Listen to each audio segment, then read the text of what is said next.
بابر اعظم نے white ball کی کپتانی سے استعفیٰ دے دیا۔ کیا بابر اعظم اب پاکستان ٹیم میں نہیں کھیلیں گے؟ بابر اعظم کی ریٹائرمنٹ پر پی سی بی کا کیا موقف ہے اور بابر اعظم نے کپتانی سے ہٹائے جانے کی کیا وجہ بتائی ہے، اسی پر بات کریں گے اس ویڈیو میں۔ تفصیلات کے مطابق بابر اعظم نے گزشتہ روز قومی ٹیم کی کپتانی سے مستعفی ہونے کا اعلان کیا تھا۔ اس موقع پر بابر اعظم کا کہنا تھا کہ پاکستان کے لیے کھیلنا ہمیشہ میرے لیے سب سے بڑا اعزاز رہا ہے اور میں نے ہمیشہ ٹیم کی کامیابی کو ہر چیز پر فوقیت دی ہے۔ اس فیصلے سے بطور کھلاڑی ٹیم کے لیے اور بھی کام کرنے میں مدد ملے گی اور میں اس راستے پر پوری طرح پرعزم ہوں۔ بابر اعظم کا کہنا تھا، مجھے 5 قابل ذکر سال تک پاکستان کی قیادت کرنے کا اعزاز حاصل ہے۔ ہمیشہ کپتان اور کھلاڑی دونوں کے طور پر اپنا بہترین کھیل پیش کرنے کی کوشش کی ہے، لیکن اب یہ صحیح وقت ہے کہ میں بیٹنگ اور ٹیم کے مقاصد پر اپنی پوری توجہ مرکوز کروں اور نئے کپتان اور ابھرتے ہوئے کھلاڑیوں کی حمایت کروں۔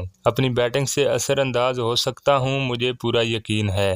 دوسری جانب پی سی بی نے تصدیق کر دی ہے کہ بابر اعظم نے منگل کی شام کو کپتانی سے استعفیٰ دیا تھا، جسے منظور کر لیا گیا ہے۔ پی سی بی کا کہنا ہے کہ ان کا یہ فیصلہ بیٹنگ پر توجہ دینے کی خواہش ظاہر کرنے پر منظور کیا گیا ہے۔ بابر اعظم کی ریٹائرمنٹ کے بعد ان کے قریبی ساتھی اور پاکستان کرکٹ ٹیم کے لیگ اسپنر عثمان قادر نے پاکستان کرکٹ سے ریٹائر ہونے کا اعلان کر دیا ہے۔ عثمان قادر کا کہنا تھا کہ پاکستان ٹیم میں مواقع نہ ملنے اور این او سیز پالیسی سے دلبرداشتہ ہو کر ریٹائرمنٹ کا اعلان کر رہا ہوں۔ پاکستان کرکٹ میں میرا سفر بڑا شاندار رہا۔ پاکستان کی نمائندگی میرے لیے اعزاز کی بات ہے۔ عثمان قادر نے 1 ون ڈے اور 25 T20 میں پاکستان کی نمائندگی کر رکھی ہے۔ دوسری جانب پاکستان کرکٹ ٹیم کے سابق کپتان یونس خان نے پی سی بی کو کپتانی کے حوالے سے بڑا مشورہ دے دیا۔ یونس خان کا کہنا تھا کہ پی سی بی کے پاس 2 آپشن موجود ہیں، فخر زمان اور محمد رضوان کی صورت میں پی سی بی کو چاہیے کہ ان دونوں میں سے کسی ایک کو کپتان بنا دیا جائے۔